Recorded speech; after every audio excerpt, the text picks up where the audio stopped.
Hello friends, దేవుని కృప వల్ల అయ్యగారు అమ్మగారు మీ అందరికీ దేవుని యొక్క విలువైన ప్రసంగములు స్వయంగా రాసినవి మీకు అందచేయాలని కోరుకుంటున్నాను. మా పుస్తకంలో సిలువ ధ్యాన ప్రసంగములు 83 ప్రసంగములు, క్రిస్మస్ ప్రసంగములు 50 ప్రసంగములు, బైబిల్లోని స్త్రీల ప్రసంగములు 72 ప్రసంగములు, మోషే సుఖోపవాస ప్రసంగములు 63 ప్రసంగములు. ఈ పుస్తకంలో అయ్యగారు అమ్మగారు స్వయంగా రాసినవి మీ అందరికీ అందాలని కోరుకుంటున్నాము. మా పుస్తకములు కావాల్సిన వారు కాంటాక్ట్ అవ్వాల్సిన numbers: Bapatla reverend doctor P Jayapal garu, phone number 9866412025. Guntur doctor P Prasad Rao garu, phone number 9413685994 and 9705789407. మా పుస్తకంలో మీరు తీసుకొని చదివి ఆదరణ పొంది దేవుని మహిమపరచాలని కోరుకుంటున్నాము. Don't forget to like the video. Thank you. 3వ అధ్యాయము 14 నుండి 18 వరకు చదువుతున్నాం. త్వరగా చదివి సహాయం ఇలా రాయి. ఆమె నన్ను వాడును, నమ్మకమైన సత్య సాక్షి, దేవుని సృష్టికి ఆదినైన వాడు చెప్పు సంగతి అనగా, చల్లగానైనను వెచ్చగానైనను లేవు,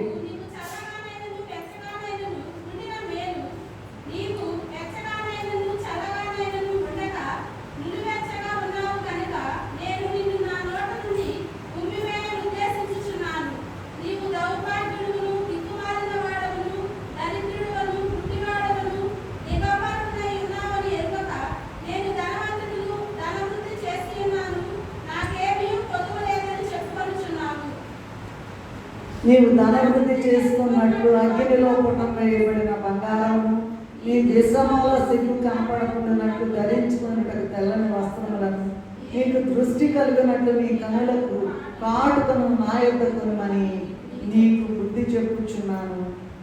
ప్రార్థన చేసుకుందాం. మమ్మల్ని మిక్కిలిగా ప్రేమించిన మా తండ్రి, ప్రకటన గ్రంథము ప్రకటించవలసిందే కానీ దాచబడవలసింది కాదు. ఎక్కడ పడితే అక్కడ పిచ్చిపెట్టినట్లుగా ఆయన వెళ్ళిపోయి సువార్త ప్రకటించవలసినది. ప్రకటన గ్రంథ సమయం వచ్చింది. పరమగీతము ప్రకటన గ్రంథము రాకడ ముందులో ఆయన వస్తుందని చెప్పి ఉన్నారు తండ్రి గారు. కనుక ఈ ప్రకటన గ్రంథాన్ని ఎవరైతే చెప్పడానికి కూరుకుంటారో, ప్రకటన చేయడానికి కూరుకుంటారో వారికి అనేక ఇబ్బందులు కలిగజేస్తుంది. కానీ జయము నీ పిల్లలైన వారిది, నీ సేవకులైన వారిదే, నీ ప్రవక్తలైన వారిదే. కనుక ఇదిగో ఈ మాట వివరించడానికి నేను తగను. దేవా, మీరే దిగి వచ్చి మీ పిల్లలమైన మాతో మాట్లాడి మహిమను పొందమని వచ్చి వేసిన యేసయ్య అతి పరిశుద్ధ నామములో ఎంతో వినయంతో వేడుకొని ప్రార్థిస్తూ నాము తండ్రి. మరొకసారి చదువుతాను. దాని యొక్క ప్రాధాన్యత. ఆమె లవోదికయ సంఘటకు ఇలాగు రాయు. ఆమె నన్ను వాడు నమ్మకమైన సత్య సాక్షి, దేవుని సృష్టికి ఆదియునైన వాడు చెప్పు సంగతులేమనగా, నీ క్రియలను నేను ఎరుగుదును. నీవు చల్లగానైనను వెచ్చగానైనను లేవు, నీవు చల్లగానైనను వెచ్చగానైనను ఉండిన మేలు, నువ్వు వెచ్చగానైనను చల్లగానైనను ఉండక నులువెచ్చగా ఉన్నావు కనుక నేను నిన్ను నా నోట నుండి ఉమ్మివేయని ఉద్దేశించుచున్నాను. నీవు దౌర్భాగ్యుడవును, దిక్కుమాలిన వాడవును, దరిద్రుడవును, గుడ్డివాడవును, దిగంబరుడవని ఉన్నావని ఎరుగక నేను ధనవంతుడను, ధనవృద్ధి చేసి ఉన్నాను, నాకేమీ కొదువలేదని చెప్పుకొనుచున్నావు. నీవు ధనవృద్ధి చేసుకున్నట్లు అగ్నిలో పుటం వేయబడిన బంగారమును, నీ దిశ మూల సిగ్గు కనపడకుండానట్లు ధరించుకున్నట్టు తెల్లని వస్త్రములను, నీకు దృష్టి కలుగునట్లు నీ కనులకు కాటుకను నా యొద్ద కొనుమని నీకు బుద్ధి చెప్పుచున్నాను. ఇది కూడా చదువుతాను. నేను ప్రేమించు వారిని గద్దించి శిక్షించుచున్నాను కనుక నేను ఆసక్తి కలిగి మారు మనస్సు పొందును. ప్రకటన గ్రంథం అనేటువంటిది ప్రకటించవలసినటువంటి గ్రంథము. నేను ఆ అవతలకి వెళ్ళట్లేదు. ఎందుకంటే ప్రకటన అనే వాటికి ఒక్కొక్క దానికి ఒక్కొక్క అర్థం ఉంది, కానీ నాకు సమయం లేదు. మేము మరొక కూటానికి వెళ్ళవలసి ఉంది కనుక మరి త్వరగా ఈ ఒకటే అంటే ప్రకటించవలసింది, దాచవలసింది కాదు, నోటీసు బల్ల వంటిది అన్నమాట. ఇక్కడ ఏంటంటే మనం చదువుకున్నటువంటి వాక్యంలో ఆమేన్ అనువాడు అంటే అది ప్రభు పేరు అన్నమాట. మనం ఏ ప్రార్థన చేసినా కూడా ఏమంటాము? యేసు నామములో ప్రార్థించుచున్నాము ఆమేన్ అంటే చివరి మాట.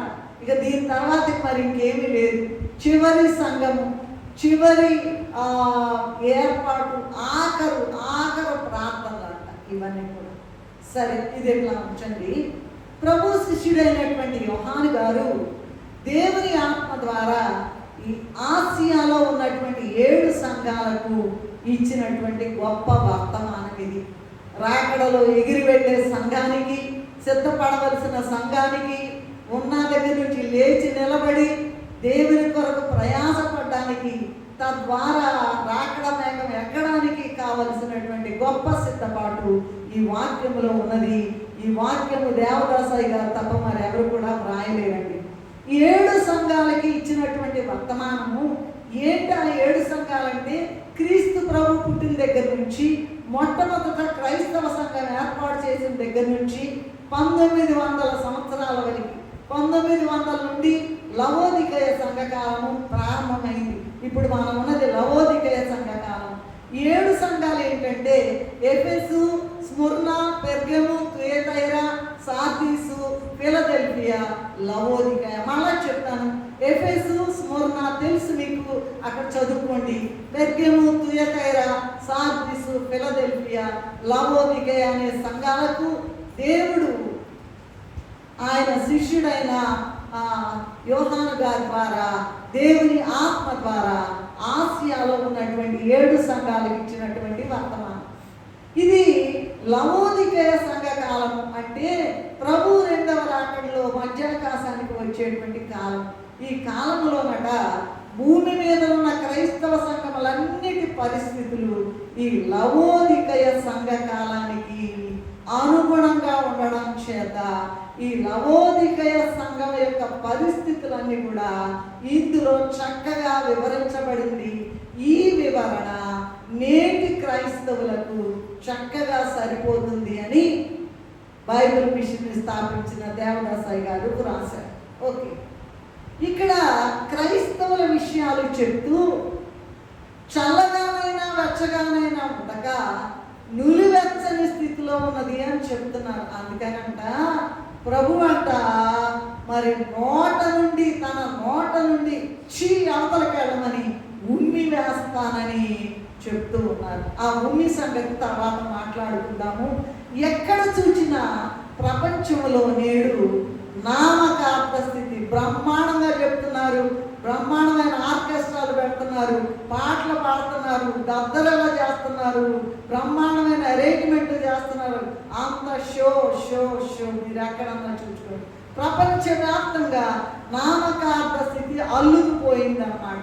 ఎందుకంటే సంఘాన్ని ప్రభు ఏం చెప్తున్నారంటే ఈ లవోదికయ సంఘకాలం, ఇప్పుడు మనం ఉన్న కాలాన్ని గమనించుకుని ప్రభు ఏం చెప్తున్నారంటే ఈ సంఘాన్ని దౌర్భాగ్యుడు, దిక్కుమాలిన వాడు, దరిద్రుడు, గుడ్డివాడు, దిగంబరుడుగా ఉన్నామని ఎరుగక మరంట సంఘం అంట దౌర్భాగ్యంగా ఉందంట, దిక్కుమాలినగా ఉందంట, దిక్కుమాలిందిగా ఉందంట, దరిద్రురాలిగా ఉందంట, గుడ్డిదానిగా ఉందంట, దిగంబరురాలిగా ఉందంట అని ఉంది. యాక్చువల్గా అది ఫ్యాక్ట్ అన్నమాట.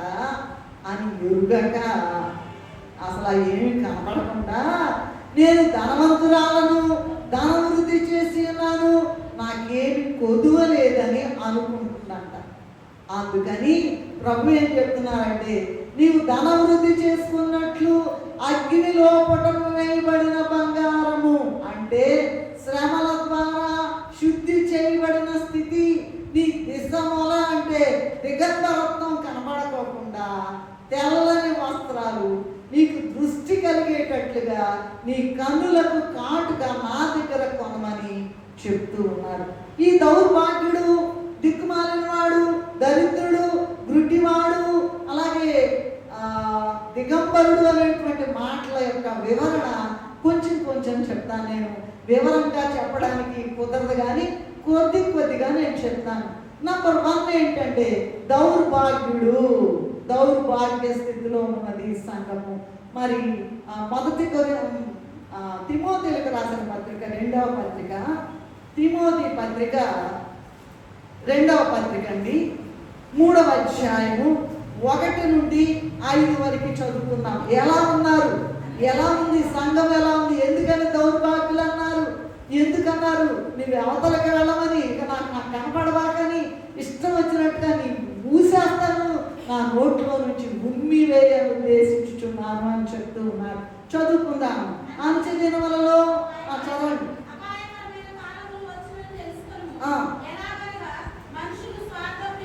ఒక్కొక్క నిమిషం ఆగమ్మా.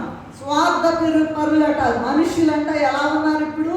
స్వార్థపరులు, ధనాపేక్షులు, బెంకములాడువారు, అహంకారులు, దూషకులు, తల్లిదండ్రులకు అవిధేయులు, కృతజ్ఞత లేని వారు, అపవిత్రులు, అనురాగరహితులు, అతిద్వేషులు, అపవాదకులు, అజితేంద్రియులు, క్రూరులు, సజ్జన ద్వేషులు, ద్రోహులు, మూర్ఖులు, గర్వాంతులు, దేవుని కంటే సుఖానుభవం ఎక్కువగా 19 రకాలు.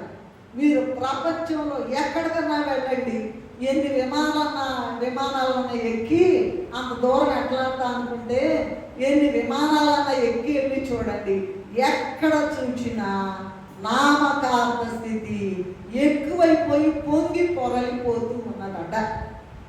అది అందుకని దౌర్భాగ్యురాల అని మాట్లాడుతున్నారండి. నేను ఇవన్నీ కూడా వివరించడానికి నా దగ్గర చాలా పెద్ద నోట్స్ ఉంది, కానీ అయ్యగారు రాసింది దేవదాస్ అయ్యగారు, నేను అటు వెళ్ళదలుచుకోలేదు. ఈ వచనాలు మాత్రమే మనం జ్ఞాపకం చేసుకుంటూ ఉన్నాం. సో దౌర్భాగ్యుడు అని చెప్తా ఉన్నారు ఇప్పుడున్న సంఘాన్ని. ఈ 19 అవలక్షణాలు చూసుకోండి, మనం ఏ స్థితిలో ఉన్నామో. దౌర్భాగ్యతలో ఉన్నామంటే ఈ లక్షణాల్లో 1 ఉన్నా దౌర్భాగ్యులే, 2 ఉన్నా దౌర్భాగ్యులే, 19 ఉన్నా దౌర్భాగ్యులే. నంబర్ 1 ఏంటంటే దౌర్భాగ్యుడు అని చెప్తా ఉన్నారు. రెండవది ఏంటంటే దిక్కుమాలిన వాడు, దిక్కయ్యున్న దేవుని విడిచిపెట్టి లౌకికమైన వాటి వైపే చూస్తూ వాటినే ఆశిస్తూ ఉన్నారు కనుక దిక్కుమాలిన వాడు. అచ్చి అవతలకి పొమ్మండి, ఉమ్మేస్తారంటండి. ఎప్పుడు ఉమ్మేస్తారు? ఆ ఉమ్మి సంగతి తర్వాత చెప్తానన్న ప్రత్యేక వస్తుంది ఆ మాట. ఉమ్మి వేస్తాను, ఇక నేను నీ వైపు చూడడానికి కూడా ఇష్టపడలేదని చివరి సంఘము, లవోదికే సంఘము, నేటి సంఘానికి, అంచె దినాల్లో ఉన్నటువంటి ఈ సంఘానికి ప్రభు తెలియజేస్తూ ఉన్నారు.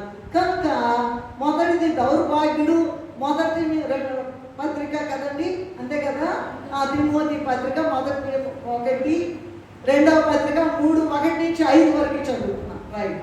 రెండవది మరి దిక్కుమాలిన వాడు అని పిలుస్తూ ఉన్నారు సంఘాన్ని, ఇప్పుడున్న సంఘాన్ని. 3వ మాట ఏంటంటే దరిద్రుడు అని ఉన్నదండి. ఈ కాలంలో నట్టండి, జాగ్రత్తగా వింటాం. ఉద్యోగాలు, నివాసాలు, జీతములు మహావైభవంగా ఉన్నాయంట, కానీ దేవుని సన్నిధిలో నుండి పరలోక సంబంధమైన ధనాన్ని, ఆ స్థితిని సంపాదించుకోలేనందున ప్రభు ఇక్కడ దరిద్రుడు అని పిలుస్తూ ఉన్నారు. ఏంటంటండి, విక్టర్ శామ్యుల్ గారు ఉన్నారు కదా, వాళ్ళ నాన్నగారు అయ్యగారితో ఎప్పుడు చెప్పారంట, అయ్యగారు నేను జీతంలో ఉన్నదానికన్నా పెన్షన్ చాలా ఎక్కువ వస్తుందమ్మా అని చాలా 2-3 సార్లు నాకు చెప్పారు. సంతోషంగా చెప్పారు. అంటే ఉద్యోగం చేసేదానికన్నా పెన్షనే ఎక్కువ వస్తుంది అని చెప్పారంట. అందుకని బాగా ఎక్కువ జీతాలంట, నివాస గృహాలంట వైభవంగా ఉండడం వలన దేవుని సన్నిధిలో నుండి పరలోక సంబంధమైన ధనాన్ని, ఆ స్థితిని సంపాదించుకోలేనందున ప్రభు ఇక్కడ దరిద్రుడా అని పిలుస్తూ ఉన్నారు. ఈ ఆత్మీయ దరిద్రత పోయి భాగ్యవంతులు కావాలంటే క్రీస్తు ప్రభు సన్నిధే నీకు దిక్కు అని నీకు ఎంతమందికి తెలుసు? ఈ దరిద్రత అంతా, దౌర్భాగ్యత అంతా, దిక్కుమాలిన స్థితి అంతా, గుడ్డితనం అంతా పోవాలంటే క్రీస్తు ప్రభు సన్నిధే దిక్కు అని నీకు తెలుసా? ఆ విషయంలో దేవదాసయ్య గారు ఏం రాశారంటే, క్రీస్తు ప్రభు సన్నిధిలో ఎవరైతే ఉంటారో, ఎవరైతే ప్రభువును గూర్చిన రక్షణ పత్రికలు వెదజల్లుతారో వాళ్ళకంట కోట్ల రూపాయలు కురిపిస్తాడంట. ఈ రహస్యం నీకు తెలుసా? బుడప్పాడు దీనివయ్య గారు అని ఉన్నారు, చూసారా? తెలుసా మీకు? గుంటూరు దగ్గర. ఆయన సంఘం ఎక్కడో బుడంపాడు. బాపట్లకండి మేము విజయవాడ వెళ్తే ఫ్యామిలీసే వచ్చి ఏం చేస్తారంటే, ఇక వెంకటమను ఇదిగోండి బుడంపాడు అయ్యారు అక్కడ సంఘానికి. ఎంత పిలుస్తున్నారు, ఎంత ఆహ్వానిస్తున్నారు. మనలో మనము ఎంతమందిని రక్షణ సువార్త ప్రకటిస్తూ ఉన్నాం. ఇక సమయం లేదండి, ఇక సమయం లేదు. మనం బాగా బ్రహ్మాండమైన 20 అంతస్తులు చూడొచ్చండి. మేము 103 అంతస్తులు ఉన్న చర్చికి వెళ్ళామండి. అమెరికాలో ఉన్నాం, 103 అంతస్తులు. చూడాలంటే కూడా ఏమంటారు, మేడ నొప్పి వచ్చేసింది. ఇంకా ఇంకా ఆపు అనుకుని అయ్యగారు మరి ఆపు మేడ అసలు ఇట్లా పట్టేస్తుంది. ఎక్కడ చూసినా నామకార్థ స్థితి. కనుక ప్రభు యొక్క సువార్త మనం దరిద్రం కాకుండా ఉండాలంటే ప్రభు సన్నిధే దిక్కు. అప్పుడు ప్రభువును కూర్చున్నటువంటి రక్షణ సువార్త పత్రికలు వెదజల్లి కోట్ల రూపాయలు సంపాదించి ఎవరైతే ఆత్మీయంగా దరిద్ర స్థితిలో ఉన్నారో వారందరినీ పోషించగలవని బైబిల్ మిషన్ స్థాపించిన దేవదాసయ్య గారు బహు స్పష్టంగా ప్రకటన గ్రంథ వివరణలో రాశారు. కనుక దరిద్రుడిగా ఉండబాకండి అని చెప్పారండి. మొట్టమొదటిది దౌర్భాగ్యుడు, రెండవది ఏంటి? దిక్కుమాలినవాడు, మూడవది ఏంటి? దౌర్భాగ్యుడు, దరిద్రుడు, దిక్కుమాలినవాడు 2, మూడోది దరిద్రుడు. 4వది ఏంటంటే గుడ్డివాడు. మీరే చదువుకోండి, మనం చదువుకున్న వాక్యం. గుడ్డివాడు అంటే ఏంటంటే బాగానే ఉంటాయి, కళ్ళు బాగానే ఉంటాయి, అంత కనపడుద్ది, శుక్లాలు కూడా తీపించుకోలేదు, అంత బాగానే ఉంది, సైట్ కూడా చక్కగా ఉంది, అంత బాగుంది. కానీ లోకములోని సకల ఐశ్వర్యములను, రకరకాలైనటువంటి వినోదాలు సమస్తము చూడగలుగుతున్నారు. కానీ దేవుని దూతలను, ఆయన పరిశుద్ధులను, పరలోక రాజ్యాన్ని చూడగలిగినటువంటి ఆత్మీయ అంతరంగ స్థితిని చూడలేనందున నువ్వు గుడ్డివాడవే అంటున్నా. ఏమండి? బ్రహ్మాండంగా ఉంటుందండి. అబ్బో అసలు ఏమేమి రకరకాలైన సర్కస్లండి. ఎక్కడెక్కడ అదిరిపోతూ ఉంటుందండి.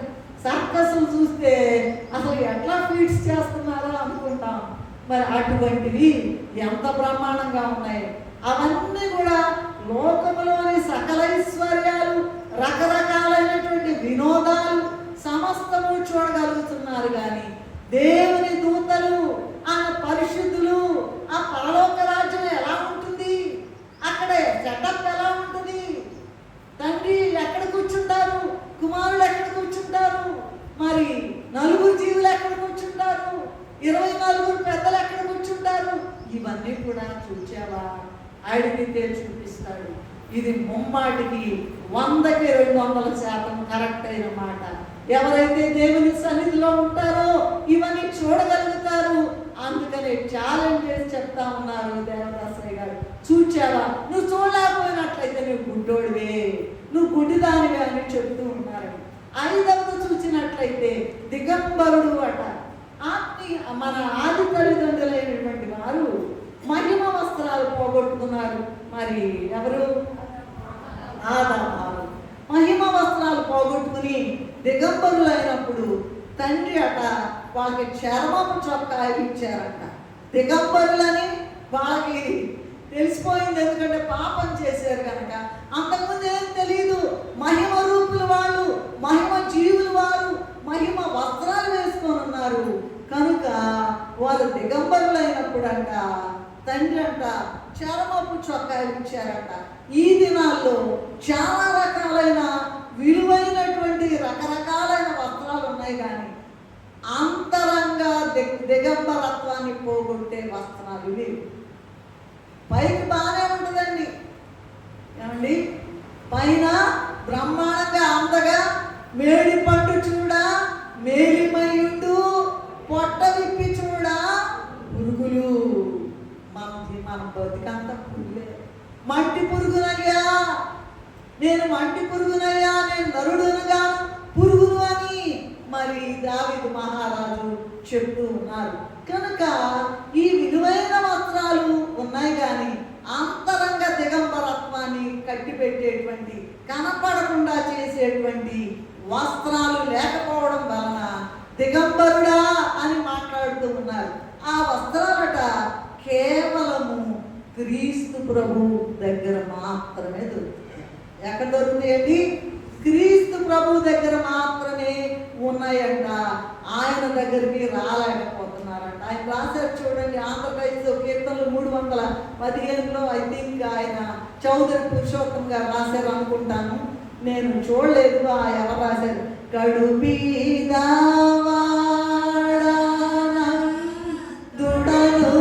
దౌర్భాగ్యుడను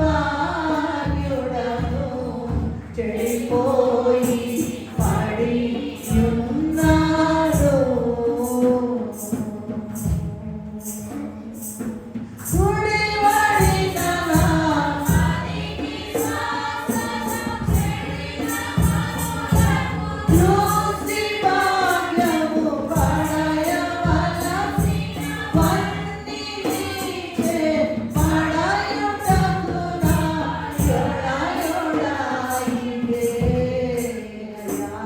కడుబీదవాడనందుడను దౌర్భాగ్యుడనయ్యా.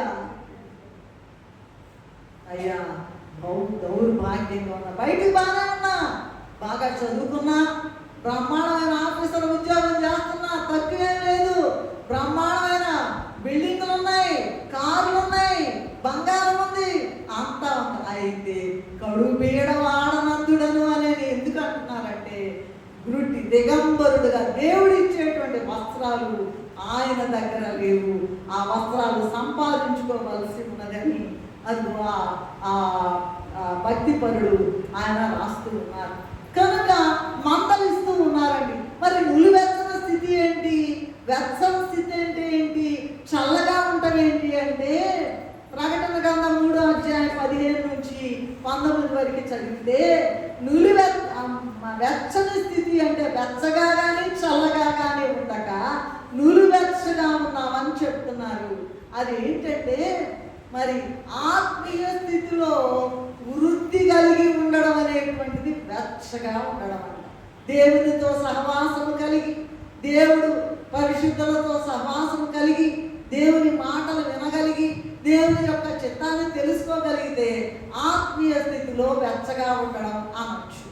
ఇక ఆత్మీయ స్థితిలో ఎట్టిదో ఎరుగకుండా ఇష్టం వచ్చినట్టుగా డబ్బుందలే, ఇల్లుందలే, కారుందలే, విమానం ఉందలే, అన్నీ ఉన్నాయి అని ఎవరు కూడా అడ్డురారని వెళ్తా ఉంటున్నారు.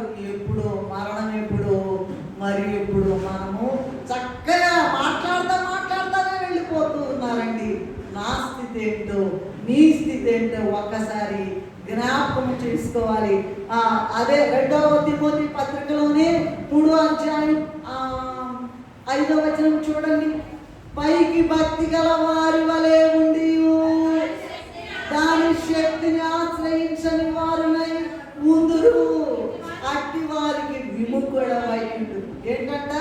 పైకేమో ఎంత భక్తు, పాటలు దంచి పాడతారు, ప్రార్థనలు కూడా చేస్తారు, అన్నీ చేస్తారు, సన్నిధిలో కూడా ఉన్నారు. అయితే ఏంటంట? దాని శక్తి లేదు, వాళ్ళలో శక్తి లేదు. నేనైనా అంతే, శక్తి లేదు అక్కడ. శక్తిని ఆశ్రయించినటువంటి వారుగా ఉన్నారు. అంటే మరి పండ్లు కలిగినటువంటి చెట్టు, అదే మరి నులివెచ్చని స్థితి. వెచ్చగా ఉండటం అంటే ఆత్మ కలిగి ఉండడం, చల్లగా ఉండడం అంటే అసలు ఆత్మీయ స్థితి ఏదో ఎరగకుండా ఉండడం నులివెచ్చని స్థితి అంటే భయంకరంగా. ఇదిగో భక్తి కలిగిన వారి వలె ఉండి దాని శక్తిని ఆశ్రయింపని వాడు. ఒక చెట్టు ఉందంటే ఆ చెట్టుకి ఫలాలు కావాలి. ఎంతసేపు ఉన్నా ఫలాలు లేకుండా పచ్చని ఆకులు కలిగి పండ్లు లేక ఉన్నందున అంజూరపు చెట్టు ఎట్లా ఉందో ప్రభు చెప్పారు కదండి. అదేనండి నులివెచ్చని స్థితి. ఇప్పుడే పాడుతున్నాం కదా, చల్లగనైనా వెచ్చగను ఉండినది. ఒక నిమిషం, ఎలా ఉండాలంట? ఉంటే చల్లగా ఉన్నా ఉండు, లేకపోతే వెచ్చగా. నీ మరణం ఎప్పుడో నీకు తెలియదండి, నా మరణం ఎప్పుడో నాకు తెలియదు. అందుకే దావీదు గారు తెలుపుము నా అంతము నాకు, తెలుపుము నా ఆయువు ఎంతో, తెలుపుము నేను అంత అల్పుడనో ప్రభువా అని దావీదు మహారాజుకు రాశాడు. కనుక చూడండి, పండ్లు కలిగినటువంటి చెట్టు పండ్లు కలిగి ఉండాలి, కానీ లేకుండా ఉంటే అది దుర్మార్గపు స్థితి అన్నమాట. కనుక మరి అది నూలివెచ్చని స్థితి. అటుగాక వెచ్చగా ఉండక, చల్లగా ఉండక, కాస్త అటు కాస్త ఇటు. ఏమండి? కాస్త అటు కాస్త ఇటు. ప్రార్థన చేస్తున్నారా? చేస్తున్నారు. చర్చికి వెళ్తున్నారా? చేస్తున్నాం. ఏంటండి పలానా చర్చికి ఎందుకండి? ఈ చర్చి ఏంటి? ఏ చర్చి అయితే అనవసరం. ఇక్కడ దేవుని సహవాసం నీతో ఉందా? దేవుని మాటలు నీకు వినబడుతున్నాయా? దేవుడు కనపడుతున్నాడా? దేవుడు మాట్లాడుతున్నాడా? దేవునితో సహవాసం కలిగి ఉండకపోతే అదే నులివెచ్చ. చల్లగనైనా వెచ్చగను ఉండిన నీకది మేలగను. నులివెచ్చని స్థితి నీకుండిన బయటకు ఉమ్మి వేయబడద. ఇప్పుడు తెలియదండి, ఉమ్మి వేయబడ్డం అంటే ఇంకా జరగబోతుంది. కానీ అది చెప్తాను, ఇందాకే చెప్తానన్నాను. మళ్ళీ పద్దాక అవి వస్తుంది, గుర్తొస్తుంది, కానీ మళ్ళీ నేను అవతలకి వెళ్ళిపోవాలి. నులివెచ్చని స్థితి నీకుండిన బయటకు ఉమ్మి వేయబడేదవేమో ఓ సంగమా సర్వాంగమా పరలోక రాజ్యపు ప్రతిబింబం అంట. ఏంటంట? పరలోక రాజ్యపు ప్రతిబింబం. అందుకని ప్రభు ఏం మాట్లాడుతున్నారంటే, ఇలా ఉన్నావు నువ్వు, చల్లగానైనా లేవు, వెచ్చగానైనా లేవు, నులివెచ్చగా ఉన్నావు కనుక ఇదిగో నేను ఒక మాట చెప్తాను. ఇందులోనే మనం చదువుకున్న వాక్య భాగంలోనే 2వ తిమోతి పత్రిక, అదే కదండి, కాదు ప్రకటన గ్రంథం 3వ అధ్యాయము 1 నుంచి ఎంతవరకు అండి? 15 నుంచి 19 వరకు చదువుకున్నాం. సో ఇక్కడ ప్రభు ఏం చెప్తున్నారంటే, ప్రకటన గ్రంథం 21:21లో అగ్నిలో పుటము వేయబడిన బంగారం. ఇక్కడే చెప్పారండి. ప్రకటన గ్రంథం 3వ అధ్యాయం మన మూల వాక్యంలోనే ఉన్నాం, మనం అటు ఇటు వెళ్ళలేదు. ప్రకటన గ్రంథం 3వ అధ్యాయము. Very good.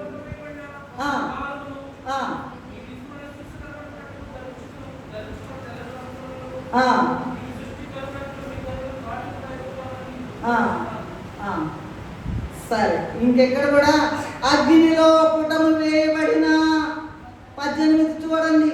నీవు ధన వృద్ధి చేసుకున్నట్లు అగ్నిలో పుటము వేయబడిన బంగారము. ఇప్పుడు చదివారు దేవుని దయగారు.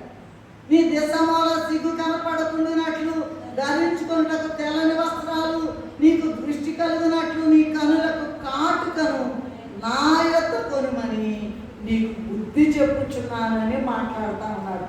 అగ్నిలో వేయబడినటువంటి బంగారం అంటే, ఈ బంగారం అంట పరలోక సంబంధమైన బంగారం అంట. ఈ బంగారము పెండ్లి కుమార్తె భూలోకములో ఉండగానే సంపాదించుకోవాలంట. ఏంటంట? ఏంటి? ఎక్కడ పరలోకం లాంటి ఇళ్ళగా రాదు. ఇక్కడ మనం పాటలు అయితే దంచి అవతల పడేస్తాం, కానీ పాడవతల పడేస్తామండి. ఏమని రాశారు? ప్రియా యేసు రాజును నేను చూచిన చాలు అనే పాట ఉంది కదండి, నాకు ఇప్పుడే గుర్తొస్తుంది. యేసు నీ రక్తమందు కడుగాబడి వాక్యం చే నిత్యం భద్రపరచబడి నిష్కళంక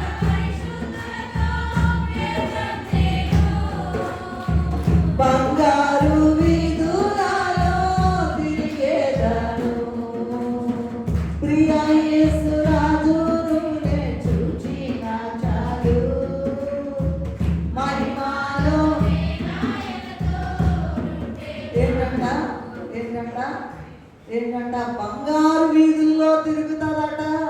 బంగారు వీధులలో తిరిగేదను ప్రభువునందుకు. ఆ బంగారాన్ని యేసు రక్తమందు కడుగబడి అనేకులు కడగబడి, యాక్చువల్ విషయం ఏంటంటే ఆ యేసు రక్తమందు ఎవరైతే కడుగబడతారో అనేకులట ఆ విషయాన్ని తెలుసుకోలేక లోకంలో బంగారం బంగారం బంగారం బంగారం. అయ్యారు అక్కడ చేపులలో పనిచేసేటప్పుడు ఒక మేడం వాళ్ళ ఆయన దుబాయ్ పొద్దాక అందరిని అడిగేవాడు అంట, దుబాయ్ నుంచి ఏం కావాలి ఏం కావాలి, గొలుసు కావాలా, నెక్లెస్ కావాలా, అవి కావాలి. నేను ఎప్పుడు అడిగినా నాకేం అక్కర్లేదని చెప్పాను. బంగారం కోసం బంగారం ఏమంటారు, తృతీయ ఏదో సంథింగ్ వచ్చింది కదా మొన్న కదా అనుకున్నారు. అదేంటంట, కొనుక్కోండి, డబ్బులు ఎక్కువైపోతున్నాయి, ఎక్కువ అవుతుంది, ఇప్పుడు తగ్గింది, ₹1 తగ్గింది, కొనుక్కోండి. దాని కొరకు ప్రయాస పడుతున్నారే కానీ యేసయ్య దగ్గరికి వచ్చి లేదా ప్రభు దగ్గరికి వచ్చి మరి ప్రభువునంద ఆయన ఇచ్చే బంగారాన్ని కొనలేకపోతూ ఉన్నారు. అందుకని అగ్నిలో పుటము వేయబడిన బంగారం ప్రభు దగ్గరే దొరుకుతుంది, ఆ బంగారం కొనుక్కోమంటున్నారు. ఇంకా చూసినట్లయితే తెల్లని వస్త్రాలు, ఈ లోకంలో అనేక రకాలైన వస్త్రాలు సంపాదించుకుంటున్నారు కానీ ప్రభు ఇచ్చే నీతి వస్త్రాలు, తెల్లని వస్త్రాలు సంపాదించుకోలేకపోతున్నారు. అందుకనే ప్రభు అంటున్నారు దిగంబరత్వము. దిగంబరత్వము, వస్త్రాలు వేసుకున్నారు కానీ మొత్తం దిగంబరత్వమే. తెలియట్లా వాళ్ళకి మన సంగతి ఎట్లా ఉందిరా, మన బతికి ఎట్లా ఉందిరా బాబు, పైకి మాత్రం బ్రహ్మాండంగా కనపడుతున్నాం. ఇందాక అనుకున్నాం కదా, మేడి పండు చూడ అందంగా కనపడుద్దంట, మేలిమైండును, పొట్ట విప్పి చూడ. చూడండి ఆ స్థితిలో ఈ తెల్లని వస్త్రాలు అంటండి ప్రభు ఇస్తారంటండి. ప్రభు ఆయన యొక్క ఏర్పాట్లో పెళ్లి కుమార్తెగా ఎవరైతే తయారవుతున్నారో వాళ్ళకట తెల్లని వస్త్రం ఇస్తారంట. అయితే ఇక్కడ ఒక విషయం ఏంటంటే, ఎప్పుడైతే చిన్న పాపం చేయగానే ఆ తెల్లని వస్త్రం అంటే ఆటోమేటిక్గా వెళ్ళిపోతాం. ఎవరైతే శుద్ధిగా ఉన్నారో మాటలో, చూపులో, క్రియలో, పడకలో, నడకలో, అన్నింటిలో కూడా తలంపులో శుద్ధిగా ఉంటారు. వాళ్ళకి ఓహో వీళ్ళు పనికి వస్తారయ్యా, మేఘం ఎక్కుతారయ్యా, డెఫినెట్గా మేఘం ఎక్కుతారు అనుకునేటువంటి స్థితిలో ఉన్నటువంటి వాళ్ళకంట సరే తెల్లని వస్త్రాన్ని ఇస్తారంట. ఈగానే ఒక చిన్న పాపము చేసేది, ఆ చిన్న పాపం ఉన్నా కూడా ఆటోమేటిక్గా ఈ వస్త్రం తొలగిపోద్దంట. మత్తయి సువార్త 22వ అధ్యాయం 11 నుంచి 13 వరకు చూసినట్లయితే అక్కడ ఒక పెళ్లి విందు జరుగుతోంది. అంతేనా? చూడండి, త్వరగా చదవండి. పెళ్లి వస్త్రము ధరించుకున్న వారు స్నేహితుడా ఎలాగొచ్చేవయ్యా పెళ్లి వస్త్రం లేకుండా? చదవమ్మా. మౌని ఇంకేముందండి? తర్వాత ఏం చెప్పారమ్మా ప్రభు? కాళ్ళు చేతులు కట్టి ఎరగొట్టి పడేసి వెలుపలి చీకటిలోకి. ఇప్పుడు బాగానే ఉంటారు, బాగుంటారండి, భక్తిగా ఉంటారండి. అవ్వచ్చు నీ భక్తి నా భక్తి ప్రభు సన్నిధిలో తేలిపోతాయి. అగ్ని కర్రతో కడుతున్నారంట, కొయ్యకాలతో కడుతున్నారంట, వెలగలరాలతో కడుతున్నారంట, బంగారంతో కడుతున్నారంట, వెండితో కడుతున్నారంట, అన్నిటితో. ఎప్పుడు ప్రభు వస్తే మొత్తం తేలిపోద్ది. నీ సంగతి ఏంటో నా సంగతి ఏంటో మొత్తం బయటపడిపోతాయి. ఏమండి? బయటపడిపోద్ది. అప్పుడు దాకా ఎందుకు? ఇప్పుడు ఇంకా బతికేమన్నాం కదా, ఇంకా చావలేదు కదా. ఇప్పుడన్నా ప్రభు కాడు పట్టుకుంటారని ప్రభు ఈ దినం మనకి వాక్యం ఇచ్చారండి. కనుక ఈ తెల్లని వస్త్రాలంటే ప్రభు ఇచ్చే నీతి వస్త్రాలు. ఆ వస్త్రాలు సంపాదించుకోలేకపోతున్నారు. ప్రభు ఇచ్చినా కూడా చిన్న పాపం ఉంటే ఆ వస్త్రం తొలగిపోద్ది. మనం ఇప్పుడే చదువుకున్నాము, మత్తయి సువార్త 22:11 చదువుకున్నాం. రైట్. ఆ తర్వాత ఏంటంటే కన్నులకు కాటుక. నేను అవన్నీ కూడా విస్తృతంగా నేను చెప్పలేకపోతున్నా. నాకు ఇవ్వబడిన సమయంలో నేను స్పీడ్గా వెళ్ళిపోతున్నాను. అపరాధముల వలన మానవులకు కలిగినటువంటి ఆత్మీయ అంధత్వ నివారణ. పొద్దున్న లేచి అసలు గర్భంలోనే తల్లి, పాపంలోనే నా తల్లి నన్ను, తలంపులో పాపం, ఊహలో పాపం, క్రియలో పాపం, చూపులో పాపం, మాటలో పాపం, అంత పాపం మొత్తం కలిపి అంధత్వం అయిపోయింది. ఏం కనపట్లా. ఒక పక్క ఏమి కనపడపోతుంటే నన్ను మించినోడు ఎవడు, నాకన్నా ఎవరికి తెలుసునండి, తీసుకురండి అంటున్నారండి. అది అంధత్వము వలన కలిగినటువంటి చీకటి, లేదా అంధత్వము రావడం వలన వచ్చినటువంటి ఆ గొప్ప భయంకరమైన స్థితి కొరకు, అపరాధముల వలన మానవులకు కలిగిన ఆత్మీయ అంధత్వ నివారణ కొరకు లోకములో ఎంతమంది డాక్టర్ల దగ్గరికి అన్నా వెళ్ళండి, ఆ దగ్గర మందు లేదంట. ఏమండి, ఏంటి, ఏ రోగానికైనా మందులు ఇస్తున్నారు. డాక్టర్లు కూడా దేవుడు ఏర్పాటు చేసిన వాళ్ళేనండి, మనం వాళ్ళని తక్కువ అంచనా వేయకూడదు. అయితే ఈ అంధత్వం అనేటువంటిది రావడం వలన మానవులకు కలిగిన ఆత్మీయ అంధత్వ నివారణ కొరకు ఏ వైద్యుడి దగ్గర మందు లేదంట. మరి ఎవరి దగ్గర అయ్యా అంటే పరమ వైద్యుడైన క్రీస్తు వద్దనే దొరుకుతుంది. అదే ఆయన విలువైన రక్తము. ఎవరు కూడా రక్తం ఇచ్చి కొనలేదు, ప్రాణం పోయింది. మొత్తం ఒక్క బొట్టు కూడా లేకుండా ఆయన ఒక్కడే సమర్థుడు. కనుక నీ రక్తమే నన్ను శుద్ధీకరించు, నీ రక్తమే నా పాలము, పంది వలె పోయినా నన్ను కుక్క వలె తిరిగినా నన్ను ప్రేమతో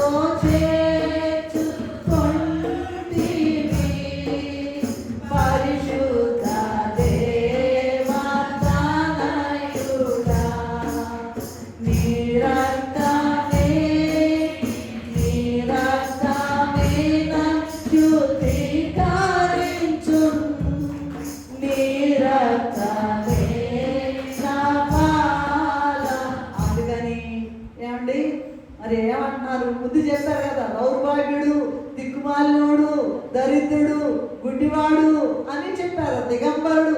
వాటి ఎక్స్ప్లెనేషన్ అన్నమాట నేను చెప్పేది. ఒక్కొక్క మాటకు ఒక్కొక్క మాట, ఒక ఆ పదానికి ఒక్క మాట చెప్పి నేను అవతలకి వెళ్ళిపోతున్నాను. సరే, ఏమంటున్నారంటే ప్రభు నా దగ్గర ఒక్కడి దగ్గర దొరుకుతుందండి. ఏది? నీకు కలిగిన అంధత్వము, నీకు కలిగిన అంధత్వం బయట కమ్ముకుంటూ వస్తోంది కడవరి. అయ్యో అయ్యో మనకెంతో వేదన దినము. అప్పుడంట చెట్ల కిందకి మా మీద పడండి, పర్వతాలు కొండలారా మా మీద ఎవరు పడతారండి? మరణము వెతుకుతురు కానీ అది వారికి దొరకదు. సమయం ఉండగానే ఏ క్షణమో తెలియదండి. ఏ క్షణము నేను మాట్లాడుతున్నాను.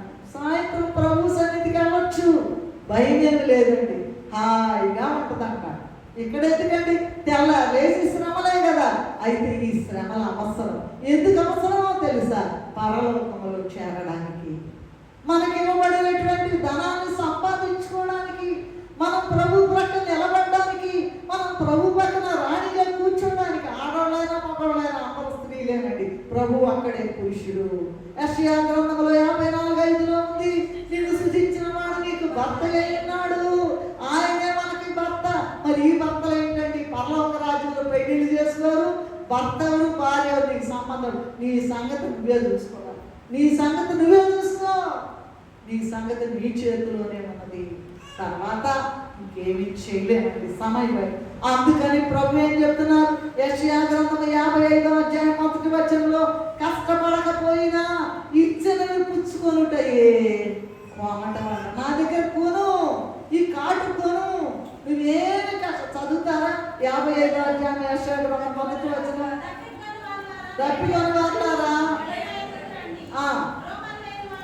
రోకలు లేని వాళ్ళారా, అబ్బాబా డబ్బులు ఏమి ఇవ్వద్దండి. డబ్బులు ₹1 కూడా పక్కలేదంట.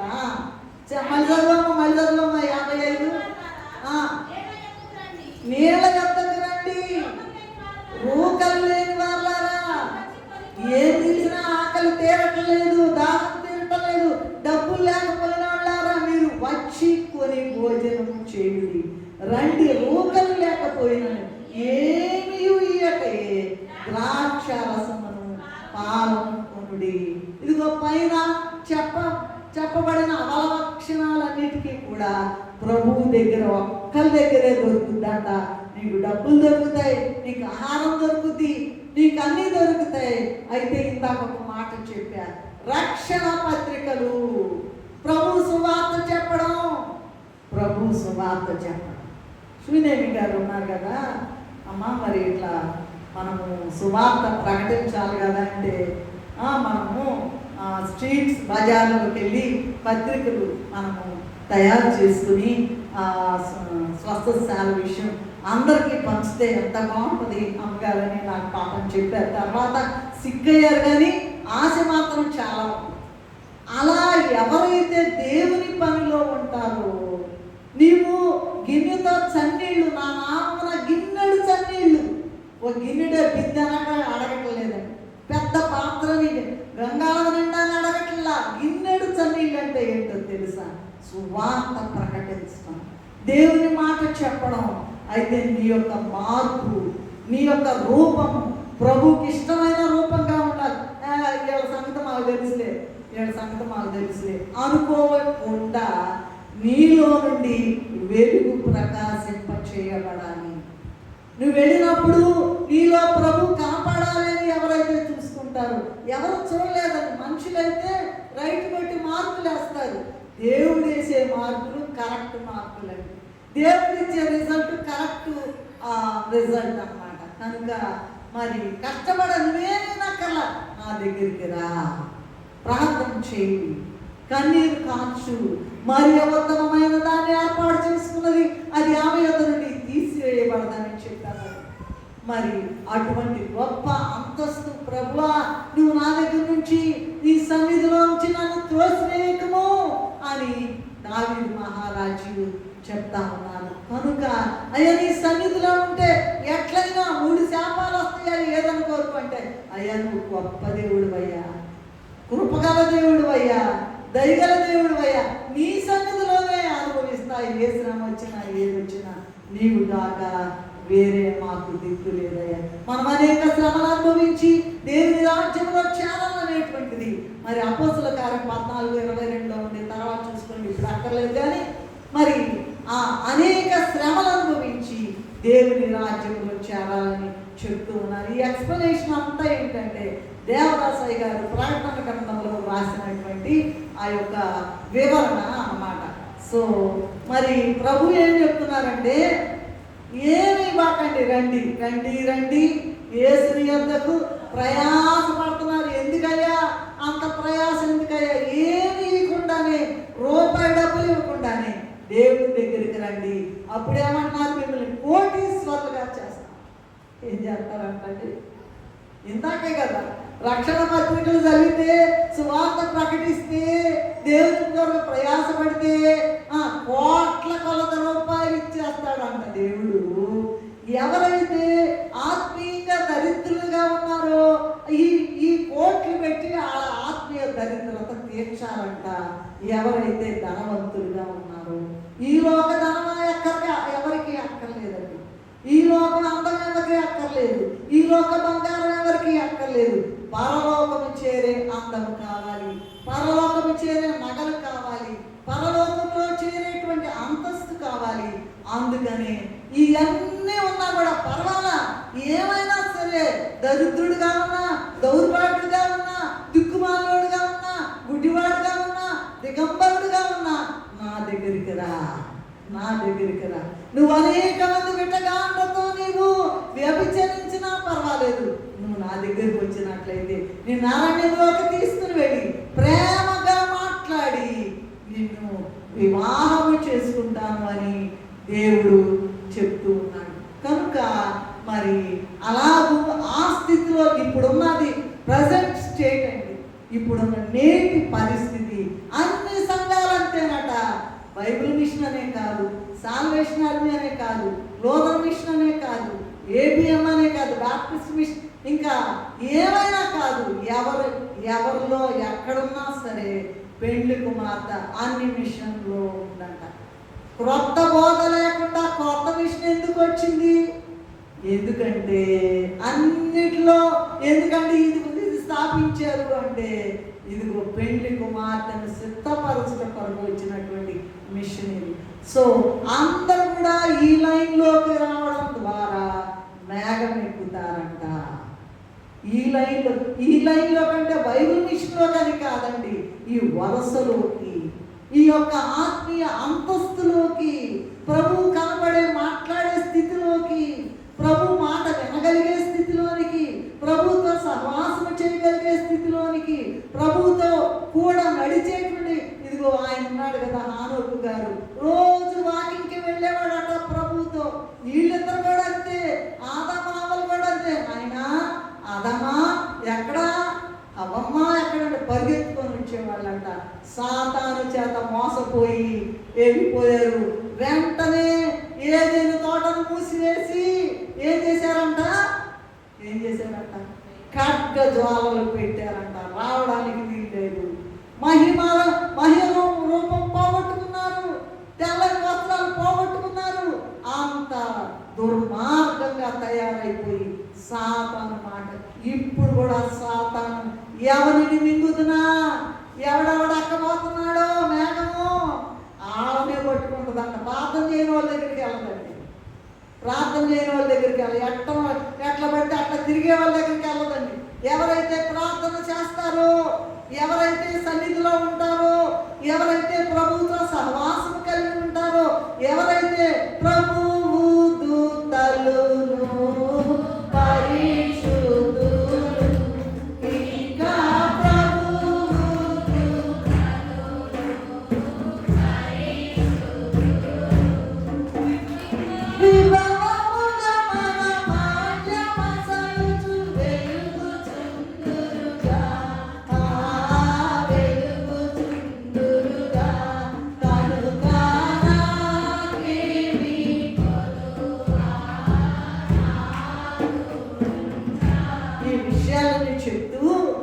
చెప్పారంటే, తండ్రి అంట మన పిల్లల్ని వదిలేస్తే ఇష్టం వచ్చినట్టు బాగా చదువుతారమ్మా, ఉద్యోగాలు సంపాదించుకుంటారా, లోకంలో మరి బ్రతకడం నేర్చుకుంటారా? తండ్రి శిక్షిస్తాడంట, ప్రేమించి శిక్షిస్తాడంటండి. మరి పిల్లలని ఎలాగైనా సరే, ఫర్ ఎగ్జాంపుల్ ఒక అధ్యాయం ఉందనుకోండి, కంటలు కట్టరా అంటే వాడికి చదవటం కూడా చేత కావట్లేదు. కంటలు కట్టమంటే చదవడం కూడా చేత కావట్లేదంట. అవేంటో తెలుసా? వాగ్దానాలైనటువంటి గొప్ప వాక్యాలు, ప్రభు ఇచ్చినటువంటి వాక్యాలు. ఏంటంటే దాంట్లో ఏముందంటే, వాగ్దానములు చూడుడి దేవుని గ్రంథ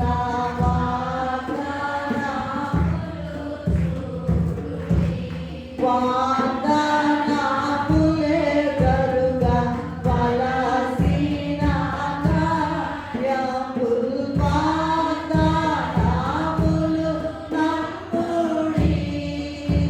ఈ రీతిగా ప్రభువును సన్మాని. వాగ్దానాలు ఇచ్చాడు. యోహాను 14:14 నీకు నా నామమున ఏది అడిగితే అది ఇచ్చేస్తానన్నాడు. అడగమండి. వాళ్ళ సంగతి వాళ్ళ దగ్గరికి వెళ్తే, వీళ్ళ దగ్గరికి వెళ్తే ఎట్లా పొలం కొనాలి, ఎట్లా ఇల్లు కొనాలి, ఎట్లా కారు కొనాలి, ఎట్లా విమానం కొనాలి, ఎట్లా ఏమి కానీ ప్రభు సన్నిధిలో ప్రార్థన చేస్తున్నావా? ప్రభు నాకు ఇది యోహాను 14:14 నువ్వు నాకు ఇస్తానన్నా, ఏది అడిగినా ఇస్తాను. ఇది అడుగుతున్నా, నాకు ఇల్లు కావాలి, నాకు ఇంట్లో సమాధానం లేదు, సమాధానం కావాలి, నాకు ఒక వాహనం కావాలి, నాకు ఉద్యోగం కావాలి అని అడగడం లేదండి. వాగ్దానములు స్వతంత్రించుకోవటం లేదు. వాగ్దానములే జరుగా వలసిన కార్యములు వాగ్దానములు నమ్ముడి. ఈ రీతిగా నువ్వు చెప్పావులే జరుగుతుందా ఏంటి అంటారంట. అదండి పెళ్లి కుమార్తె వరుసలో లేనాడు. ప్రార్థన చేస్తే ఏమొచ్చుద్దండి, అటెళ్ళి ఇటెళ్ళి మళ్ళ దగ్గర కాముందంట. ఆ కొడుకంట బాగా తాగుతాడు, అయితే ఏమో రూపాయి సంపాదించుకోడు. ఆయన భార్య పిల్లలు ఎక్కడికో వేరే చోట వెళ్ళి ఉంటున్నారు. అలా ముసలాం అసలు ఏమీ చేయలేదు. ఆమె చెబుతుందంట, అయ్యగారికి చెబుతుందంట, అయ్యా ఆ దగ్గర రూపాయి కూడా లేదు. పిల్లలిద్దరూ పెళ్ళిళ్ళు చేశాడు, రూపాయి కూడా లేదు. మరంట సీసాలు ఏరుకుని ఆ స్థితి లేదా వాళ్ళకి. 100 రూపాయలు సంపాదించి తీసుకెళ్ళి ఇచ్చింది. ఏంటది? ఏమా వాగ్దానములు నమ్ముడి. నీకు ఏది కావాలంటే అది ఇస్తాడు. నువ్వు పట్టుబట్టి ప్రార్థన చేయాలే కానీ అది చేయలేక ఎట్లా ఏడుస్తా కూర్చున్న నేనైనా అంతే, నువ్వైనా అంతే. కనుక మరి వాగ్దానాలు గుర్తు చేసుకోండి. 365 భయపడరాదు క్రీస్తు విశ్వాసి, భయపడి దిగులు పడరాదు సుమి. భయపడుటెందుకు భయములు నందునా రయమగువా. ఇక మనం ప్రార్థన కూర్చుంటే టైం లేదు. 365 వాగ్దానాలు ఉన్నాయి. అవన్నీ నాకే నీకే, అవన్నీ స్వతంత్రించుకోవాలి. ప్రభు నువ్వు రాసావు, అగ్నితో పుటమ వేసి వ్రాయబడిన గ్రంథంలో రాసావు కనుక నేను దాన్ని నమ్ముతున్నా ప్రభువా అని ఎవరైతే స్వతంత్రించుకోగలుగుతారో వారికి తప్పకుండా ప్రభు సహాయం చేస్తారంట అని చెప్తూ ఏం చెప్తున్నారంటే, మరి తప్పు దిద్ది టీచర్ గారు ఉన్నారనుకోండి, ఎవరైనా పిల్లవాడు తప్పు చేస్తే ఒక పరీక్ష రాస్తే ఇది ఒప్పురా ఇది తప్పురా అంటారు. అట్లని కోపం ఉందా టీచర్ గారికి? లేదు, ప్రేమ. వీడు బాగా చదువుకోవాలి, వీడు తెలియగలవాడు. నేనేం చేస్తానంటే బాగా దిట్టమైన వాళ్ళు ఉంటారండి. దిట్టమైన వాళ్ళు అంటే లావోటి అని కాదు, బాగా ధనం కలిగిన వాళ్ళు అందరూ ఉంటారు. ఊరికనే టైం పాస్ కోసం కాలేజీకి వస్తారు. అట్టాటి వాళ్ళని పిలుస్తాను. ఏమా బాగా మూలిగే ధనం ఉంది కానీ కష్టపడి తల్లిదండ్రులు చదివిస్తున్నారు కదా, పాస్ అవుతావా లేదా? ఇక అప్పుడు దారిలోకి వస్తారన్నమాట. స్పీడ్గా వాక్యం చెప్తా బోర్డు మీద రాసి పలాని పాయింట్లో ఏం చెప్పానో చెప్పమంటే అయిపోయింది క్లాసు. మనం అందరూ ఏం చేస్తారు? అమ్మో అనుకుంటారు, అమ్మో అనుకుంటారు. ఎవరు తప్పరంట క్లాసులో. అట్లా ఉండేటట్టుగా చేయాలంటే మనము కూడా ప్రభు సన్నిధిలో ఏమడుగుతాడు? నీ చూపు ఎట్లా ఉందని అడుగుతాడు, నీ మాట ఎట్లా ఉందని అడుగుతాడు, నీ మాదిరి ఎట్లా ఉందని అడుగుతాడు, నువ్వు రోజుకు 3 సార్లు ప్రార్థన చేస్తున్నాను లేదా అని అడుగుతాడు. ఆ మాటకి జవాబు చెప్పాలని నీకు తెలుసా? చేస్తుంటేగా చెప్పేది, నువ్వు చేయకుండా ఏం చేస్తావు? కనుక తండ్రి ప్రేమించే వారిని గద్దించి శిక్షించిన రీతిగా ప్రభు ఇలా చేస్తారంట, కానీ ప్రేమ లేక కాదు. కనుక ఆసక్తి కలిగి మారు మనస్సు పొందుము. చూడండి, పెళ్లి కుమార్తె వరుసలోకి రమ్మని ప్రభు పిలిచినప్పుడు రావాలని ఆశ కోరిక ఉంటది, కానీ అనుకుంటారంట మనం ఎక్కడ చేస్తాములే అమ్మా, మనకెక్కడ తీరుద్దులే అమ్మా, వాక్యం ఎక్కడ చదువుతాము, 3 సార్లు ఎక్కడ ప్రార్థన చేస్తాం, పలానా వాళ్ళకైతే తీరుద్దు కానీ మాకెందుకు తీరదు అనుకుంటారంట. ఆ స్థితిని పొందలేము. ఆశ అయితే ఉంటుందంట, కోరిక అయితే ఉంటుందంట, కానీ ఆ స్థితిని పొందలేము అనుకుంటారంట. వీరికి ఆశ కలదు కానీ నడవలేరు. అందుకనే ఆసక్తి కలిగి మారు మనసు పొందు అని చెప్తా ఉన్నారు. వీరికి ఆశ కలిగి ఉన్న ఆశ ఉందంట, కానీ చేయాలి చెప్పారుగా, ఇక్కడ గుళ్ళో చెప్పారుగా, బైబిల్ చదువుతాం తీయగానే సాతాను యజాలు ఎవరికో పద ప్రార్థన చేయగానే ఎవరో ఒక ఆమెని పొద్దాకండి. అసలు ఎన్నిసార్లు జరుగుతుందో మోకాళ్ళ మీద ఉంటాము, ఫోన్లు మోగితే అసలు నేను తీయము ఒక్కోసారి విసుగు. అది ఎంత ముఖ్యమైన వాళ్ళు ఆయన అసలు. అలా ఉండగానే సీరియస్గా సన్నిధిలో ఉన్నప్పుడు అందరూ 2 ఫోన్లు మోగుతానే ఉంటాయి. అయ్యారు అంటాను లేవద్దు ఎత్తదు. ఎవరైనా సరే, పిల్లలైనా సరే, తాతలైనా సరే ఎత్తబాదు, ప్రార్థన అయ్యేదాకా ఎత్తదు. అదండి అది అది అభ్యాసం చేసుకో, అలవాటు చేసుకో. అప్పుడు నీ అంతరంగంలో ఉన్న నీ ఆశ ఉంటే ప్రభు ఎట్లయినా కూడా ఇచ్చి వేస్తారట. అందుకని నేను ఇదే మాటలో ఉన్నాను. వాటికి సంబంధించి ప్రభు ఏం చెప్తున్నారంటే ఆసక్తి కలిగి మారు మనస్సు పొందుము అంటున్నారండి. ప్రభు దగ్గరికి క్రొత్తగా వచ్చి తమ పాపం ఒప్పుకుని పాప పరిహారం పొంది వాటిని విడిచిపెట్టి ప్రభు వాక్య ప్రకారం జీవించు వారి మారు మనస్సు పొందిన వారు. బైబిల్ చదివి ఇది మాకు కాదు, వాళ్ళెవరితో రాసేదని ఇది మాకు కాదు అనుకునేవారు ప్రభు క్రొత్త సంగతులు తెలియజేయగా వాటిని అవలంబించని వారు, మార్పు లేని వారు. ఎన్ని సంవత్సరాలు గడిచిన మార్పు లేదు. బయటికి మళ్ళీ ఏం తగ్గరండి. ఆఫీసరే, లక్షల జీతాలే, బ్రహ్మాండమైన ఇల్లే, ఎన్నైనా ఉన్నాయి. లోపల లోటారము, బయట ఏమంటారు పటారమా, ఏమంటారో మాకు తెలియదు. సరే, ఏముందంటే అయ్యగారు రాసిన పాటలో మారు మనసు పొంది దేవుని పాట వినకుండా అందరూ పాట మారు మనసు పొంది దేవుని పాట వినకుండా భూమిని పేరొందినవి శ్వాసులైన చేరుకొనుట యేసునా. యేసు ప్రభువు వాచుచున్నా ఇదిగో. మారు మనస్సు పొంది దేవుని మాట వినకున్నా, మళ్ళా మారు మనస్సు పొంది దేవుని మాట మనం పైన చెప్పుకున్నాయని పోగొట్టుకొని మనస్సు మార్చుకుని దేవుని మాట వినకున్నా భూమిని అంటే ఈ భూలోకంలో పేరొందిన విశ్వాసమైన ఫలానాయన భలే గొప్పడా. నోరు తెరిస్తే ప్రవచనాలు అంటండి, నోరు తెరిస్తే అదంటండి, ఇదంటండి. అద్భుతాలు మత్తయి సువార్తలో చెప్పారు. అయ్యా మేము అద్భుతాలు చేయలేదా, మేము అయ్యలేదా, మీరే అక్రమము చేయవాళ్ళ గెట్ అవుట్ ఫ్రమ్ హియర్. అక్రమము చేయవాళ్ళారా get out, get away from here, get away from here అని మాట్లాడుతున్నారు. వాళ్ళు ఎట్టాటోళ్ళైన ప్రెసిడెంట్లావని, వైస్ ప్రెసిడెంట్లావని, సెక్రటరీలావని, జాయింట్ సెక్రటరీలావని, తాతల ఎవరైనా సరే దేవుని మాట ప్రకారం నిలబడి దేవుని మాట ప్రకారం నడవాలి. ఆయన దృష్టిలో నీలో ఏ పాపం కనబడకూడదు. ఎలా చూసుకోవాలి, అర్థం చూసుకోవాలి. ఏంటి అర్థము?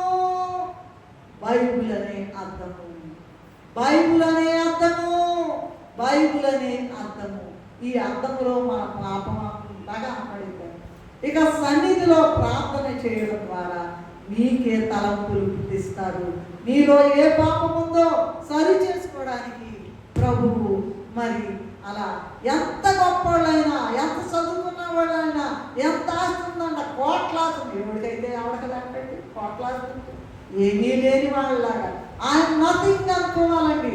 అయ్యా అదిగో సుంకరిలాగా ఆకాశము వైపు కన్నులెత్తుటకైను ధైర్యము చాలక పాపినైన దేవా ఎప్పుడు పాపినయ్యా పాపినయ్యా పాపినయ్యా నా బతికేంటయ్యా, నా బతికే. అందుకే దావీదు కుమారుడు అని పిలిపించుకున్నాడు ప్రభు. ఈ తగ్గింపే ఉదాహరణ. తగిన సమయమందు మిమ్మల్ని హెచ్చించినట్లు ఆయన బలిష్టమైన చేతుల కింద దీన మనస్కులై ఇంకా ఇంకా తగ్గించుకోవాలా కానీ బడాయిలు అక్కర్లేదండి, షోలు అక్కర్లేదండి, పోజ్ అక్కర్లేదండి, బ్రహ్మాండమైన చీరలు కట్టుకొని అక్కర్లేదండి. ఏమీ లేని వాడనైనా ప్రభువా అయ్యా నీ సన్నిధిలో నేను నీ సన్నిధిలో కరెక్ట్గా ఉన్నానా అయ్యా, నీ దృష్టిలో అది కావాలండి. ఇక్కడ అసలు మార్కులు అక్కడ, అసలు ఇక్కడ బాగా చదవచ్చు, డిగ్రీలు సంపాదించవచ్చు, పెద్ద ఉద్యోగాలు చేయొచ్చు, గొప్ప ఉద్యోగాలు చేయొచ్చు. ఆయనక దేవుని సన్నిధిలో 7 తరగతులు ఉన్నవి. నీకు అది ఏంటో తెలుసా? ఎక్కడ? పరలోకంలో 7 తరగతులను ఏదో నువ్వు తెలుసుకోను. కీడు మాని మంచి చేసిన కనీసం కింది తరగతన్నా దొరుకుతుందేమో. 7 తరగతులు ఉన్నాయంట. ప్రభు నాకు మొదట్లో బైబిల్ మిషన్లోకి వచ్చిన క్రొత్తలో చూపించారండి. మరి 3వ క్లాసు 4వ క్లాసులో ఉన్నట్టుగా. అయ్యా మేఘం ఎక్కే స్థితి దయచేయండి ఆయన. అయ్యా 3వ క్లాసులో 4వ క్లాసులో ఉండేవాళ్ళు మరి అక్కడ పంపరు కదా. ఎవరు చెప్పక్కర్లేదంట. చనిపోగానే వెళ్ళిపోతారంట. ఎవరి క్లాసులో కాళ్ళు వెళ్ళిపోతారంట. ఎవరి గదుల్లోకి వెళ్ళగొట్టంగానే పిల్లలు ఎట్లా వెళ్తారో 5వ క్లాసులో వాళ్ళు, 1వ క్లాసులో వాళ్ళు, ఎల్కేజీలో వాళ్ళు, ఎంఏ చదివిన వాళ్ళు, బిఏ చదివిన వాళ్ళు, పిహెచ్డి చదివిన వాళ్ళు అందరూ కూడా వెళ్ళిపోతారంట. అసలైన సంగతి అక్కడ తెలుస్తుందండి.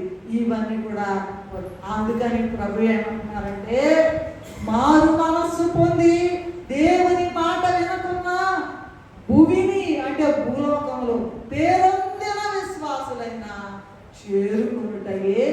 ఎక్కడ చేరుకోవటం? పరలోకం చేరుకున్నటయే. ఇప్పుడు లెక్క ఉండదండి వాళ్ళకి. చెప్పుకోలేదే పని పాటలేదు, వాళ్ళందరికీ అదే పని లేదు, అలా లేచి అవి చూసుకుంటా ఉంటారు, అవి చెప్పుకుంటా ఉంటారు అనుకుంటారండి. అక్కడికి వెళ్ళినాక ఏడవాలి. నేనైనా అంతే, నువ్వైనా అంతే. అంత భయంకరమైన స్థితి. అసలు ఇప్పుడున్న స్థితి కళ్ళకు కనపడేటట్లుగా ఈ 3వ అధ్యాయంలో ఈ లవోదికయ సంఘానికి, 7వ సంఘానికి, ఇప్పుడున్న సంఘానికి, రాకడలో ఎత్తబడే సంఘానికి ఇప్పుడున్న ప్రజెంట్ సిచ్యుయేషను మరి దేవదాసయ్య గారు చాలా చక్కగా రాశారు. అందుకని ఇలా ఉన్నావు గనక దౌర్భాగ్యుడిగా ఉన్నావు, దిక్కుమాలిన వాడుగా ఉన్నావు, దరిద్రుడిగా ఉన్నావు, ఇంకా గుడ్డివాడుగా ఉన్నావు, తర్వాత దిగంబరుడుగా ఉన్నావు కనుక అవన్నీ తెలియక నేను భలే ఉన్నానులే అనుకుంటున్నావు. కానీ ప్రభు ఏం చెప్తున్నారంటే, నా నోట నుండి ఉమ్మి వేయను ఉద్దేశించున్నాను. ఇందాక చెప్పాను, నేను చెప్తానని ఉమ్మి వేయటం అంటే ఏంటో అని చెప్పాను కదా. ఉమ్మి అనేది అంటండి, ఉమ్మి అనేది నోట్లో ఉన్నంత వరకు, మా నోట్లో ఉమ్మి ఉంటుంది కదా, చాలా ఊరిగా కదా. ఉమ్మి అనేది మా నోట్లో ఉన్నంత వరకు విలువైందేనా? ఎప్పుడైనా బయట చూసేయగానే చెప్పండి, ఆ ఉమ్మి విలువైందేని అంటారా? అట్లాగే ఉంటాం మనకు. ప్రభు ఏం చెప్తున్నారంటే, మనస్సాక్షి చెప్తుందంట, జాగ్రత్త జాగ్రత్త జాగ్రత్త. జ్ఞానం చెప్పుద్దంట. జ్ఞానం అంటే దేవుడే అని పోయిన వారం ఎప్పుడు చెప్తాం. జ్ఞానం కూడా చెప్పుద్దంట, అమ్మా అయ్యా అని. తర్వాత సృష్టి చెప్పుద్దంట. కీర్తన గ్రంథంలో 19వ అధ్యాయము, పగటికి పగలు బోధ చేయుచున్నది, రాత్రికి జ్ఞానము, రాత్రికి రాత్రి జ్ఞానము తెలుపుచున్నది. సృష్టి చెప్పుద్దంట. బైబిల్ చెప్పుద్దంట. బైబిల్ చదివితే బైబిల్ చెప్పుద్దంట. బోధకులు చెబుతారంట. అయినా కూడా ఇని చెప్పినా వినరంట, మారరంట.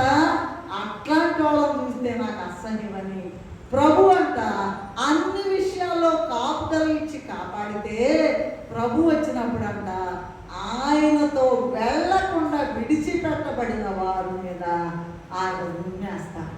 ఈ ఉమ్మేయటం ఇప్పటి వరకు జరగల. ఎప్పుడు జరుగుతుందో తెలుసా? రాకడలో జరుగుతుంది. ఎన్ని సంవత్సరాలు వెళ్ళావు గుడికి? ఎన్ని సంవత్సరాలు బోధలు చెప్పావు, విన్నావు, చెప్పావు? ఎన్ని సంవత్సరాలు ప్రార్థన చేసావు? ఎన్నిసార్లు నువ్వు సహవాసము కలిగి ఉన్నావు? ఎన్ని రోజులు నువ్వు ప్రభువుతో సహవాసము కలిగి ఉన్నావు అని ప్రభు అంట ఈ విడిచిపెట్టబడడం. మేఘంలోకి అందరూ ఇందాక పాడుతుంది, జయ ప్రభు యేసునే,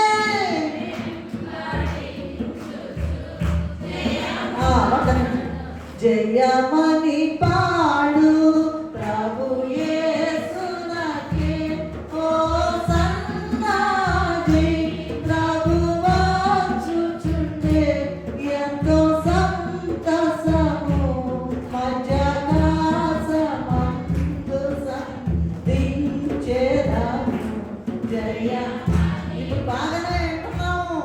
ఎంతమంది లోపలిగా తీసుకుంటున్నారు, ఎంతమంది మనసు మార్చుకుంటున్నారు. ఇదిగో మనసాక్షి చెప్పినా వినరు, జ్ఞానం చెప్పినా వినరు, మరి సృష్టి చెప్పినా వినరు, బైబిల్ చెప్పినా వినరు, బోధకులు చెప్పినా వినరు. ఈ మార్పు లేని వారిని ఉమ్మి వేస్తారట. అది ఇంతవరకు జరగలేదంట.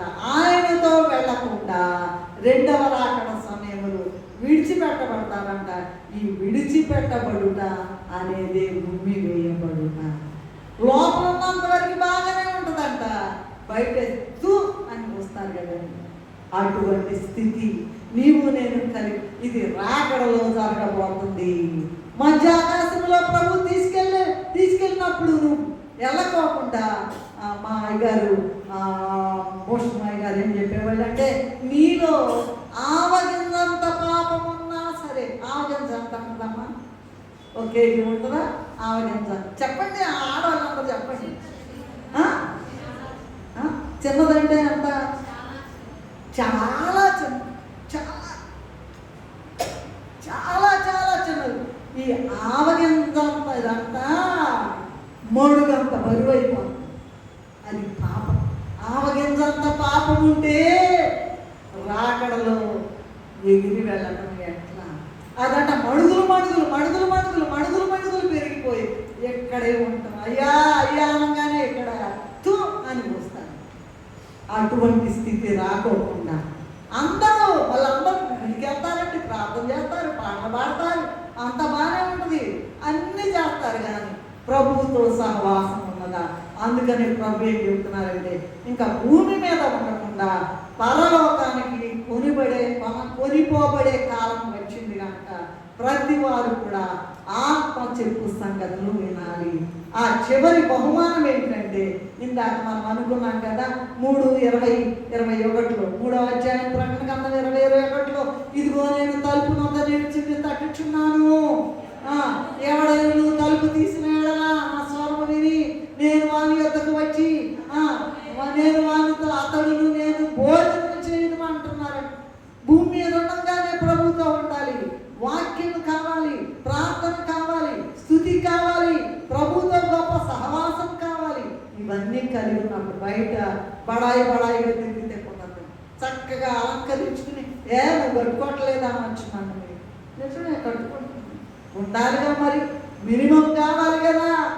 సంఘానికి, సమాజంలో దేవుని నామానికి చిరిగి వేసుకున్నాం, మురికి వేసుకున్నాం, అట్లా ఉంటే దేవుని నామానికి నేను నమ్ముకున్నాం వెళ్ళాలి వచ్చి అసలు మురిగ్గా ఉంటారండి. అటువంటి అవమానం దేవునికి రాకుండా ఉండాలి కదా. కనుక మరి వాక్యము కావాలి, ప్రార్థన కావాలి, స్తుతి కావాలి, ప్రభుతో గొప్ప సహవాసం కావాలి. శ్రమ కలిగినప్పుడు ఇంకా ఎక్కువ సహవాసం ప్రభుతో చేయాలంట. ఇది చాలా చాలా కష్టమైన పని అంట. ఈ అనుభవ స్థితి కలిగిన వారే రాకడ కొరకు సిద్ధపడగలరు. శిష్యులంట ఈ ఒక్క మాట చెప్పి నేను ముగించేస్తాను. శిష్యులంట ప్రభు అంట ఆరోహణ వెళ్ళేటప్పుడు, అయ్యా వెళ్ళిపోతున్నావా వెళ్ళిపోతున్నావా వెళ్ళిపోతున్నావా చెప్పారు ఆల్రెడీ, నేను మిమ్మల్ని వదిలిపెట్టను, అనాథలుగా ఆదరణకర్తను పంపిస్తాను అన్నారు కదా, వెళ్ళిపోతున్నాను ఏడుస్తూ చూస్తుంటే ప్రభు వెళ్ళేటప్పుడంట మేఘమంట అడ్డం పడిపోయి ప్రభు కనపడలేదంట.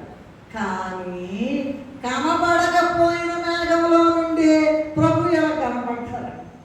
అర్థమైందా నేను చెప్పిన మాట? ప్రభు ఇక్కడి నుంచి ఆరోహణమై వెళ్ళిపోతున్నారయ్యా సురేంద్ర, వెళ్ళిపోతుంటే కొంతసేపు వెళ్ళేదాకా కనపడి ఇక చాలా దూరం కదా, 7 లోకాలు వెళ్ళాలి కదా, ఇక కనపడకపోయినా శిష్యులంటారా ప్రభు నేను చూచారట. అది ఎలా జరిగిందండి? ప్రభు తలంపు. నీవు కూడా ప్రతిదినము కూడా సన్నిధిలో ఉండి ప్రభు నీ ముఖము అయ్యగారు పెడతారు. ఇంకేమైనా సరే నేను ముగిచ్చేస్తున్నా కనుక ఆయన ముఖాన్ని చూచి, ఆయన ముఖాన్ని చూచి నువ్వు ఎంత గొప్ప దేవుడు అయ్యా, ఎంత ప్రేమ కలిగిన దేవుడు అయ్యా, ఎంత మంచి దేవుడు అయ్యా, నన్ను ఈ స్థితిలో ఉంచేవయ్యా, నీ సన్నిధిలో ఉండే కృపించేవయ్యా, నీకులాగా తగ్గించుకునే కృపించేవయ్యా, నీకులాగా క్షమించే కృపించేవయ్యా, నీకులాగా ప్రేమించే కృపించేవయ్యా,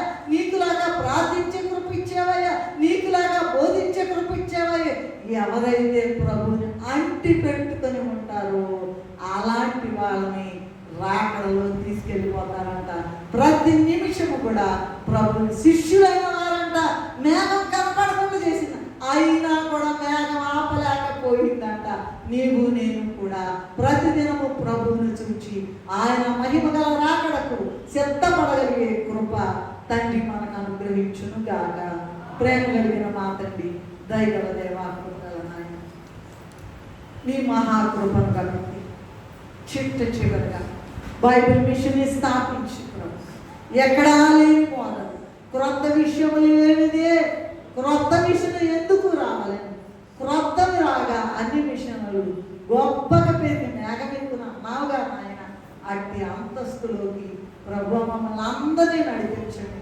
మమ్మల్నే కాదు నాయన, ప్రపంచమంతటిని, సార్వత్రిక సంఘాన్ని ఎవరెవరైతే ఏర్పాట్లో ఉన్నారు వాళ్ళందరినీ సాతాను కబళించకుండా సహాయం చేయండి.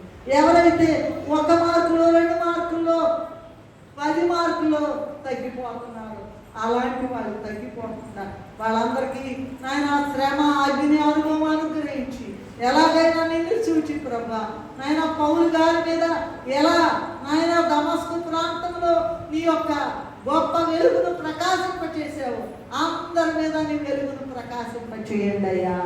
అందరి మీద అయ్యా, అందరి మీద వెలుగును ప్రకాశం, అందరి కళ్ళ పొరలు రాల్చండి అయ్యా. నా కనపడుము, నాతో మాట్లాడమనేటువంటి అంతస్తులోకి అందరినీ నడిపించి అన్ని విషయాలు గొప్పగా పెరిగి మేఘం ఎక్కితే మేము ఉమ్మేపించుకోకుండా, నేను ఉమ్మేపించుకోకుండా నాయన మేఘం ఎక్కే కృప అనుగ్రహించి కటాక్షించమని మాతో మాట్లాడిన యేసయ్య అతి పరిశుద్ధ నామములో నిన్ను వేడుకొని ప్రార్థిస్తున్నాను తండ్రి.